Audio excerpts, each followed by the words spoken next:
nalingi obanda pe koyekola en tout cas ko manquete ko contactenga inbox pona na kotisa yo na groupe et puis obanda ko sala prière elongo na biso. C'est vrai.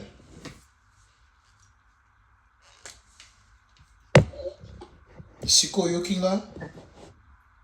Non, ezaka musika. Pour na check écouteur maintenant na longo l'écouteur. Na me quand même la volée. Ouais. Volume ezana suka. Mais qu'est-ce qui se passe? Siko yokinga ndeni mama? Ah bon?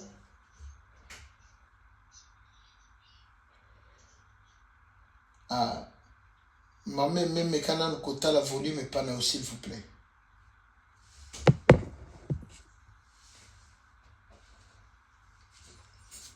Mais quand on côté la volume nangambo na yo. Menga na joko très bien maman mais. Oui. Bobo sana pe rendez-vous na bisoté vendredi. Tous allons na jeûne et prière.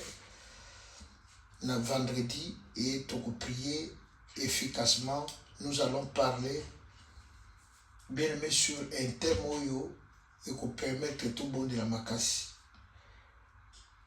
Alors, les lots toujours sur les sabotages spirituels. Bien aimé, dans un livre il y a Juge chapitre 6 verset 3.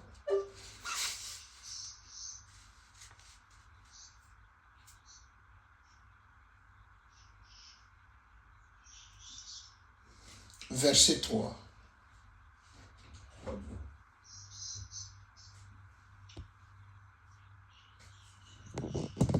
Verset 3. Au nom puissant de Jésus. Quand Israël avait séné, Mandia montait avec Amalek et les fils de l'Orient, et il marchait contre lui. 4. Il campait en face de lui, détruisait les productions du pays jusque vers Gaza et ne laissait en Israël ni vivre, ni brebis, ni bœufs, ni ânes. On continue. Oui, continue maman. Car ils montaient avec leurs troupeaux et leurs tentes. Il arrivait comme une multitude de sauterelles.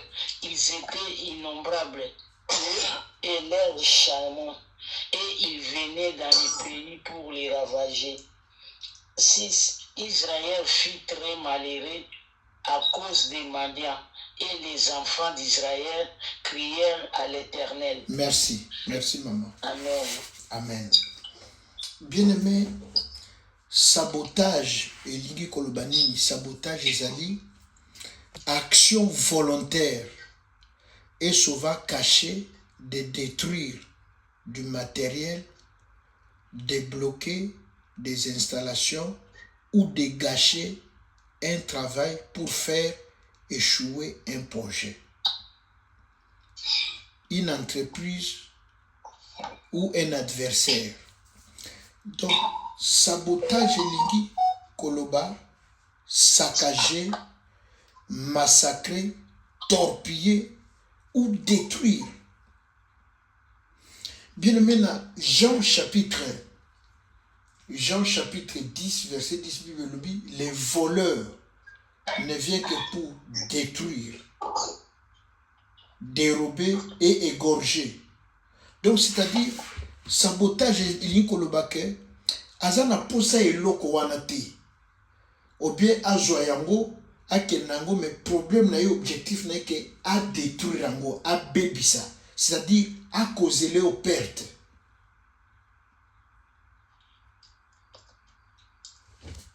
Na texte maman na biso atangi alobi na texte au maman na biso atangi Bible lobi que quand Israël avait semé, Mandia montait avec Amalek et les fils de l'Orient. Il marchait contre lui, il campait en face de lui, détruisait les productions du pays jusqu'à Gaza. Donc, on m'a dit, baye pour ne pas récolter, baye pour détruire, baye pour bébisa. Bien aimé, sabotage est spirituel. C'est comme ça que l'ennemi procède dans la vie d'Abisso. Il ne vient, donc quand il ne vient pas pour prendre, c'est-à-dire en quelque sorte, espoir les a perdu pour naïe, et bien que, et nous on a encore au beau tout la moté, et nous on a encore au joité, et nous on a encore au même matin, mais seule chose on a na ko sala awa, ezali na baby ça. Donc c'est-à-dire, abandi ko baby ça, abandi ko saboter, abandi ko détruire. Alors la Bible nous dit, dans verset 4, que il campait en face de lui, détruisait les productions du pays vers Gaza. Il ne laissa en Israël ni vivre, ni brebis, ni bœufs, ni âne. Donc, moment est très bien choisi. Donc, bayebi, moment ni bazoya, moment ni bazo procédé. Donc, batikio au loni, au salibe fort, au transpiré, au bominjoto, au bimisimbongo, au tongi. Mais na dernière minute, nde bango bakoya na moment récolte. Pour ne pas faire perdre yo, sueur, moussala ya passe, moussala motoki. D'ailleurs, je crois na Néhémie chapitre 3, quand on le balisolo à Tobija, Sambala, Bible lobi nini que non, Tobija lobi, botika bango basala, soki atteindre un certain niveau, totinda juste un renard, donc esprit à destruction. Et à cause de nini, à renverser moussala na bango, oba mélangeote, oba mone la passe. Bien aimé, c'est comme ça que le diable, l'ennemi, procède dans nos vies. Au moment où tu belé toujours mona, bazo tambola bazo vivre, bazali victime, ya misala molili. C'est-à-dire, bien aimé, on peut saboter ta santé. Babomiote. Et na loba peine insistaka. Beaucoup de gens pensent que ndokia koya kaka aboma. Ndokia koya kaka non. Ndokia koya na vie ya moto abomiote. Mais bien aimé, on te fait souffrir. Donc c'est-à-dire baby si santé na yo. Bako baby c'est la yo mariage. Bako baby c'est la yo bana. Bako baby c'est no musala. Parce que mission, tout ça bien sûr le sabotage spirituel. Et natango bien aimé na lobaki que nyoso toujours mona avant et comme na mokili. Dans Genèse chapitre 1, la Bible dit la terre était informe et vide. Pour et comme et salema, nous avons benga et salema. Bien aimé, tout ce que nous vivons, la vie d'abord elle est spirituelle. Bien aimé, c'est comme ça spirituellement que l'ennemi procède na bomo ya bato. Quand il vient juste pour nous détruire, pour nous torpiller, pour nous saccager. Bien aimé, bakoki ko saboter destinée na yo. Ko saboter zandeni, c'est-à-dire ko détruire l'essentiel ya vie. Et non que ko pesa yo pour ça ya vie, pour ça ya mokili, pour ça ya libala, pour ça ya voyage, pour ça ya commerce. Munguna ye a torpiller yango. En échange donc à longolio en vie wana. Ozomo mutazo biso que non. Même na libala na comment vivre à kapo bana bazali. Donc c'est-à-dire munguna koti na libala comme ko salisa moi sino bien mobali no makambo moko boy. Donc, on se reconnaît il soutient au pénéza Jean-Pierre, Ongana Balaka, Ndenya Koma Boy. Bien mais Eza Jean-Pierre te va changer mon thème. Bible nous dit on frappera le berger Et puis ba brebi ba osali ba opanzana. Donc tant on ba tali nani ça mener rawa et ça Jean-Pierre. Bien aimé ba travailler motema ba travailler sur Jean-Pierre. Donc maman ko wana ibalo na vandaka pona bana. Donc c'est-à-dire traitement ndenge Jean-Pierre ba considération, respect, estime wana les souci.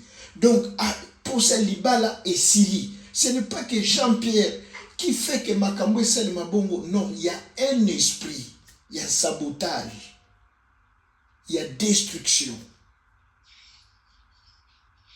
Oui, je sais que un longo là pour ça il y a kobota, pour ça il y a kobala, pour ça il y a kovivre, pour ça il y a kosala. Pourquoi? Parce que au sala kana bien. Mais bien aimé, au monde a kambongo te, soit tango lingo si mabongo ba rappel ba nyongo ba huissier. Ou bien, le problème est comme ça. Parce que la Bible lobby va s'aimer. Et comme il moment récolte, ne banguna bae ko camper. Bible lui va détruire. Il ne laissait ni production, ni bœuf, ni âne, ni brebis. Dans 1 Samuel chapitre 30, Bible lobby, na Tiklag, David tangwa zongi akuta batumbi ville. Moi si basi ne pardon. Na bana ba serviteur ba memi bango. Qu'est-ce que nous pouvons retenir ici? Au moins batouana tamba ba ville batumbi. Donc sabotage. C'est comme ça bien aimé l'ennemi, le rôle de l'ennemi na vie na biso. Quand il rentre, bien aimé, azan moninga na biso te, azan de ko na biso te. Tanga monike ana ko bomate et puis finalité na ngo et là on est seulement ti muta comme na suicide. C'est parce que ça vous se retrouver sous-souté à reconnaître que vie ou isa vinanga. Au comment na muta botama bien à coller l'éducation bien ma tomba na mulimu wa masanga. À côté profondément dans un monde que non et comme maladie. Bien aimé, Dieu a fait grâce.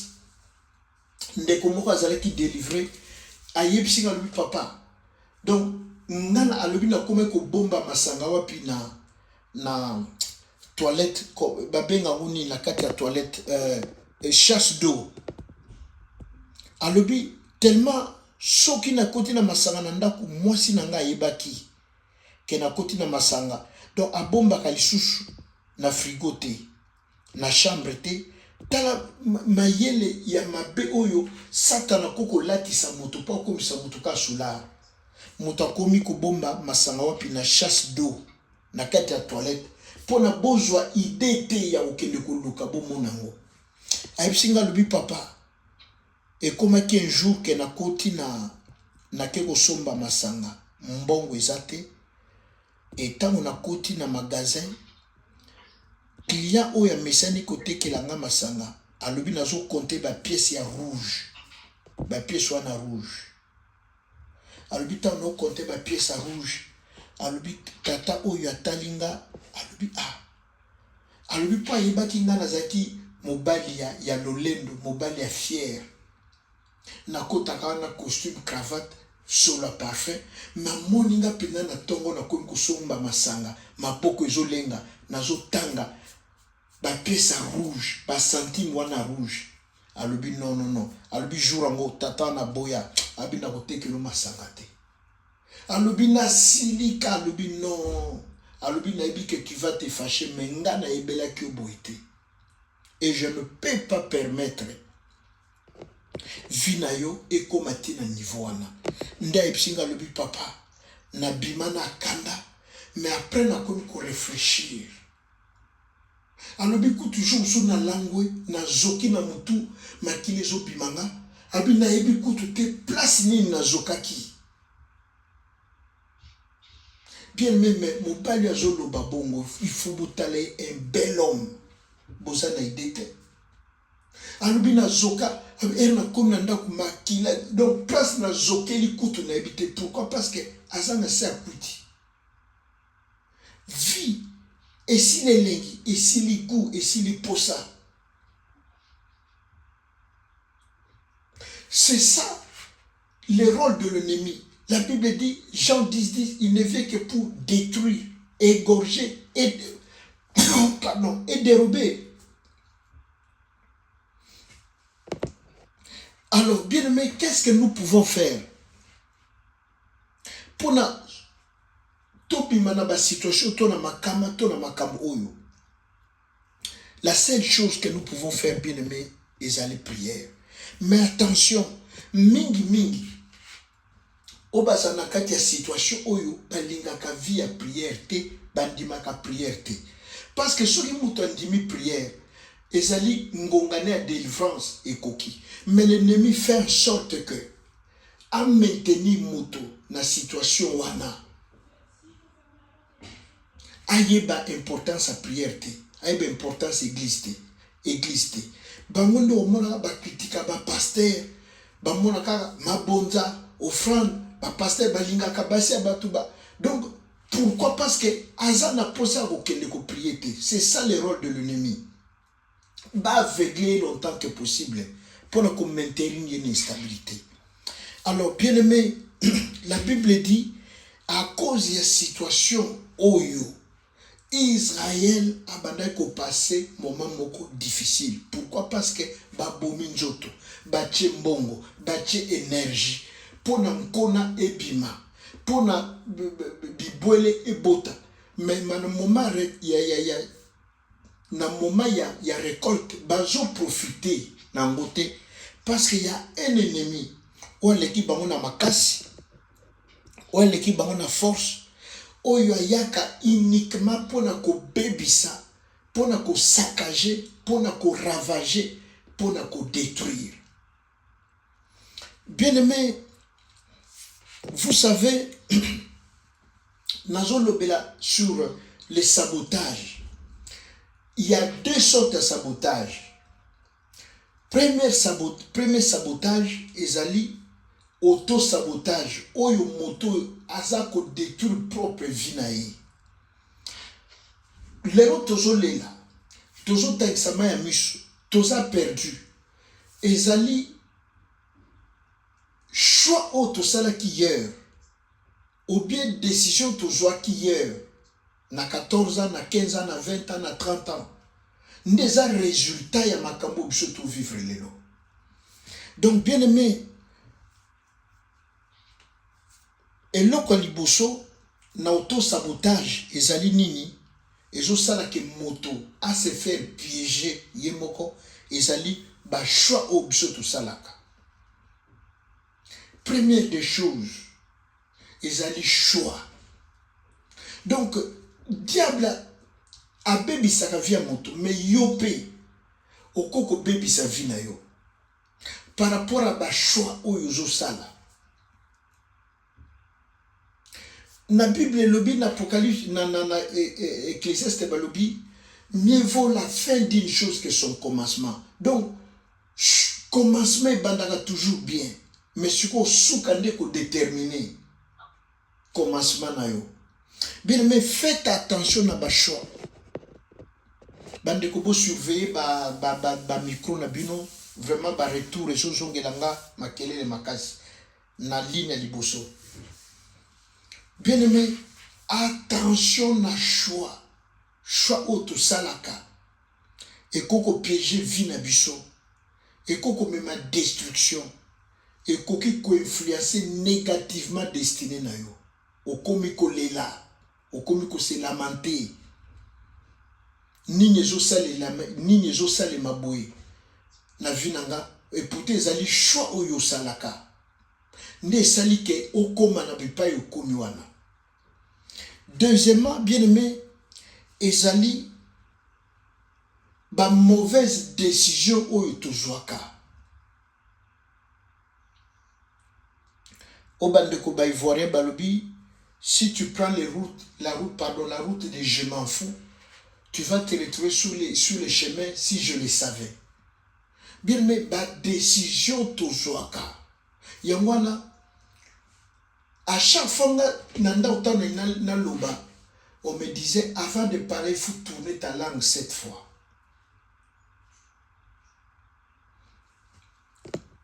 Bien aimé, décision toujours joie.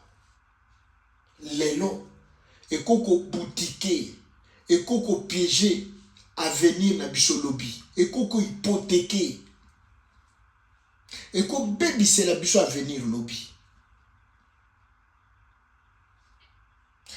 S'il vous plaît, yeba kozwa décision malamu ezala pona yo, pona famille, pona bana et surtout dans moment nini. Week-end passé, nazalaki quelque part nde na ibisaki bino, je me suis retrouvé dans une famille. Alors, moi nazoyebisa maman alobi équipe yaki kosombanga Bordeaux basombaki nga bazwanga en charge bafutela ba classe bakotisa nga école foot. Mais yo boyaka siko décision yo zwaka na ntango wana nde esali ke lelo toza pauvre tokoki kozala na mbongo na nga za joueur professionnel bafutanga ba million na nga sombela bino bandako na nga sombela bino mapango. Maman avandi ne azoloba te eloko nini esalemi eza décision maman zwaka na ntango wana. Maman esalaka epasi ya se séparer na mwana ke mwana nga aza nanu moke na âge à 13 ans bozoyer. Donc école baselele contrat ke tokozwa en charge ya kotanga na internat na poko azokende bale alobi balobi ke eza mwana liboso te tozwaka bana pe finalité nango yo nde mobutu ekosepela. Mama boyaka comme azali na mposa azalaka na mwana amwana nde mwana azokende na ntongo azozonga na pokwa. C'est une bonne chose, mais décision wana il faut assumer les lots résultats au bazo vivre. Alors bien aimé, il faut savoir prendre de bonnes décisions pour na bomo na biso, pour na famille na biso. Troisième des choses, bien aimé, eza banzela tokotaka ya occultisme ya ba franc-maçon. Occultisme okokota bien bakolakiso plat donc bakolakiso bozu bomengo. Mais bien aimé, il y a des choses que bakolakisa yote. Bamsusu kutu baza na chance balakisaka babayebisa bango ndenga kokufa ndenga komikufela obe bayebiso pona liwa na yo. Donc du moins ozokota oyebi okokufa lolenge nini musu bakobiso tu vas mourir dans 10 ans obe dans 15 ans mais okozwa mbongo ebele okozwa ba poste okoyebana mokili okoyeba yo. Occultisme, franc-maçonnerie, bien aimé, ezali ba choix ya malamu te pona biso parce que finalité nango ekomema biso toujours na vie ya mabe. Quatrième des choses, bien aimé, oezo sala sabotage, auto-sabotage ya vie na biso moko ezali vie ya ba péché, vie ya masumu otozo mene. C'est vrai que tokokota na deuxième partie. Bien aimé, lelo nyuso tokomi komona diable. On commence à voir le diable partout. Oui, il en est pour quelque chose. Mais bien aimé, lorsqu'un enfant de Dieu, ou ayebi mabena malam, et que oza na vie ya bien te, ozo banga nzambe te, ozo tambola malamu te, bien aimé, oza ko détruire vie na yo moko, ozo détruire destinée na yo. Un jour, une sœur, na pesa exemple, une sœur na ebi, bazo bisai balobi, yaya, yo za l'église awa, banga nzambe, mi batela, mobali ya koya, pona honorer yo, tika ba via ko bima bima na mibali. Vous savez, la sœur a répondu quoi na ba frère wana, église, abisi banga lobi te, alobi na Yesu, même na tamboli lo lenge nyoso jour na kobala, na kozonga vierge. Yesu akozongi sanga vierge. Vous comprenez? Ndenge biso to comprenaka makambo. Ndenge to memaka vie na biso. Donc andime a détruire vie na ye. Abebisa vie na ye. Mais jour akobala Yesu akozongi sa ye ndenge azalaki na bolenge. Na beta bino lisolo mususu ana lobi que une maman l'église abeli azalaki akomaki marié abeli ba meme l'hôpital boyebi la première des choses à ba prélever kanini bazoka makila.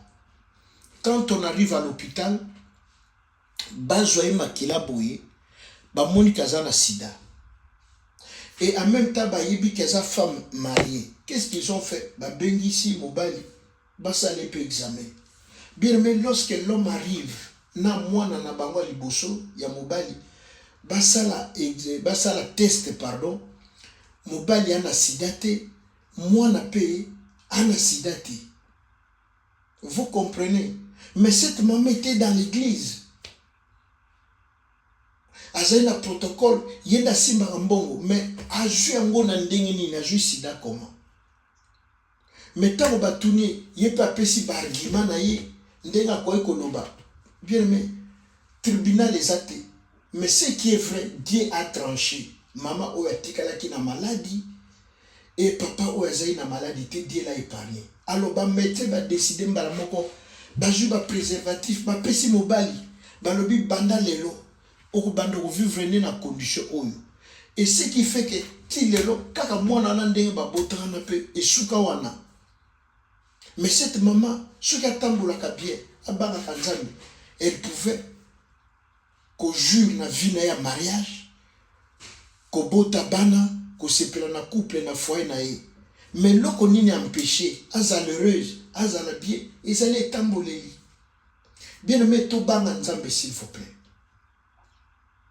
Satana oui, azali wana. Satana zo détruit ba vie oui. Nazo le belango na deuxième plan.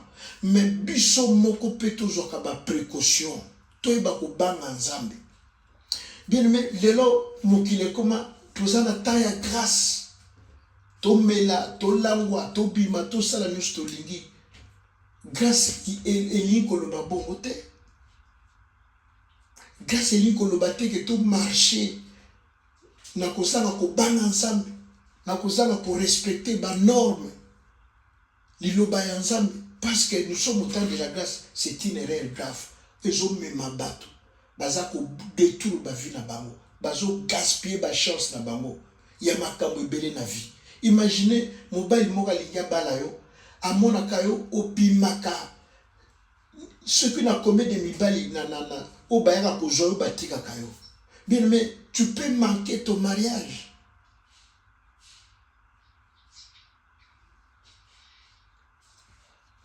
Alors, bien aimé, na commis na deuxième point. Le malheur nous arrive lorsque nous faisons choix à mabé. Lorsque nous prenons de mauvaises décisions. Lorsque nous voulons marcher dans ndenge bisomo toliko marcher. Bien aimé, j'ai parlé sur l'autodestruction où moto moko azo saboter vie na ye. Maintenant, je vais parler comment l'ennemi a saboté vie na biso. Premier point, je cours derrière le temps pour na to bonde là.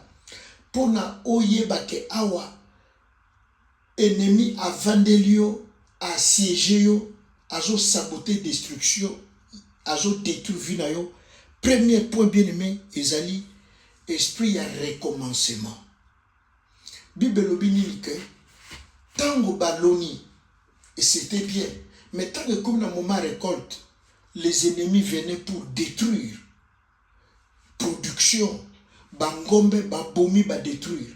Bien mais si tu vois à chaque fois, on recommence à kalikambo moko bande laka.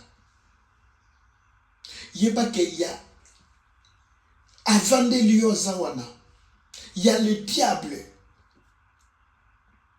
Oyo azana ko saboter spirituellement destiné na yo, spirituellement vie na yo. Bien mais la dernière fois, lorsque j'ai parlé de travail sans salaire, vous travaillez aux oignons comme aux oignons na passe, mais batou sous de ba profitaka na sueur na yo. Bien mais j'étais étonné, deux sœurs ba beninga moko na kisasa. Mon sous albi papa na foutela tozaki ba fiancé. Ngana komi kosala ye azoke l'université. Alobi na fouteli ba classe. Mais komi na moma balanga abalinga te akeko bala mwasi mususu. Bien mais cela peut nous pousser si tu Il y a même des personnes qui ont négocié comme deuxième ou troisième femme. Mais fiancé wana bandaka na yo. Moi je suis be mobile wana bo bandaka na ye. Au moins temps soit tika ki ko bala camarade na yo. Ou bien atika ki ko bala moto yo même en église. Une sœur a dit papa, ngande na contribuer to bengi na ngola, ngape na participer na jumbo na ngana chi. Mais mobile temps ya bali sœur sous l'église. Aïe na France, on va laisser sous l'église. L'éternel recommencement. Sur le monde au bandelaka. Plusieurs fois même commerce. Il y a un esprit de sabotage spirituel. Bien, mais domaine on y au bandelaka. Même aux obengi sa moto na poto. Au bandeli, mbongo, zo bandela. Bien, mais s'il vous plaît, je vous en supplie, bondela. Luka direction Nzambe. Luka Nzamba loba. Luka Nzambe a se révélé. Je connais une sœur na quatre église na biso aboti la première fois na césarienne, deuxième fois na césarienne, troisième fois, or l'ennemi l'avait piégé là. Babano zela pour la troisième fois pour ba bomber kufa. Ba lobani keno abota kabana minene na césarienne. Dieu merci, il y a un homme de Dieu venu prêcher. Tant qu'il a prêché à Bélisserwana dans cette église. Alors, maman, au boti 2 fois, mais avec beaucoup de difficultés. Pour la 3e fois, avant botan, nous avons pasteur Nabino. Bien aimé, Dieu merci, la sœur a été obéissante. 3e fois, tant à botaki moi, il bouchon mobile, il a mis mobile. 3e fois avant botaki ou nous pasteur. Bien aimé, pasteur a prié. Bah, ils ont fait action de grâce, bah, bâtir hôtel. Bien aimé, sœur a eu bota. On y a bota na césarienne. Place babanda ko zela ba détruire vinaï. Ba bomay, sœur a bota normal. Et pourtant, moi, la liboso na césarienne, il y a une 3e fois aboti normalement. Et puis à Katawana, Moussa Nzamba, c'est ko bota te pour la 4e fois, Soukawana. Voilà pourquoi, bien aimé, Nazoï Bisayo na pourquoi na lelo. Lorsque vous voyez Bassina Boye, éternel recommencement, bien aimé, le diable est là pour saboter ta vie, pour détruire ta vie. Bien aimé, deuxième chose, Nalina Soukarana parce que Ngongana Bisso et Poussanito Bondela. Deuxième chose, bien aimé, l'épuisement. Quand tu vois Ozo Moussala Makambo, Oza épuisé, bien aimé, épuisement des outana yote, fatigue wana, Eza yote bien aimé, Eza na bato baza ko épuisé yo, pona o avancer te, pona o kede liboso te, o koka ko sale loko wana te. Épuisement au monde bien aimé bitumbe si la kate, combat sur combat, problème sur problème. Yeba que le diable est là. Azako ko épuisé yo en sorte que o yeba ko avancer te, o yeba ko jelo ko zolo kate. Bien aimé ba commentateur ba biso pona Anne, maman na Samuel. Il est arrivé que il parle quand Moussa Nzamba lobi que no ezamo langwa des autres sali soboy. Pourquoi? Parce que ça qui ba acte moko a fungoli bilamba a ju poitrine a bandiko ningisa. Est-ce que naza dignité ko melisa azo simbali bumazo beta wana za ba commentateur ba yuda nde ba commenter kazo beta libumu. Est-ce que libumu suko Moussa Nzamba za qui scandalisé a lui oh. Moi, je suis au salle de théâtre, certainement, je suis na langue. Donc, c'est-à-dire, la dame était tellement épuisée, fatiguée, le lenge babanda ko finga na penina. Yoke komba, o mela milangi, ozana mabanga na libumu, okopota ka journée. Bien mais esengo ya vie ezalaki lisusuti. Esengo ya vie ezalaki lisusuti. Alors, bien-aimé, quand tu vois de l'épuisement, que au komina suka, poso mi diembika, posa omi bom, ngana bina batubon ngana bi basala retour volontaire à zongi na mboka. Pona makambo mikade zo tungisaye asala boy isimbite, azonga boy isimbite, pour finir à décider à zonga na mboka. Épuisement donc à kokité. Donc vie moto comme barricadé. Le col à Jéricho, pas d'entrée, pas de sortie. Au mekaboy simité négatif. Au zonga boy. Bien aimé, nous on a comme une point qu'à se suicider. Pourquoi? Parce qu'elle a tellement épuisé à l'ennemi. Mais ce soir, dans le nom puissant de Jésus-Christ de Nazareth, bien aimé, l'obino ekozala lokola lelote. Pourquoi nous prions? Pour être makamba lulenga boye comme ali susute et ça les mal susute na vie na yo au nom puissant de Jésus-Christ de Nazareth. Bien aimé, je me lève comme serviteur de Dieu dans le nom puissant de Jésus. Na pourquoi le nom? Ce qui est na batu ba sabotaka vie na yo. Mbula oyo ekosimba lisusu te. O ezamba la suka ba saboter vie na yo. O ezamba la suka ba toucher na vie na yo. O ezamba la suka ba bebisa vie na yo. E ba kosimba lisusu te. Au nom puissant de Jésus-Christ de Nazareth. Amen.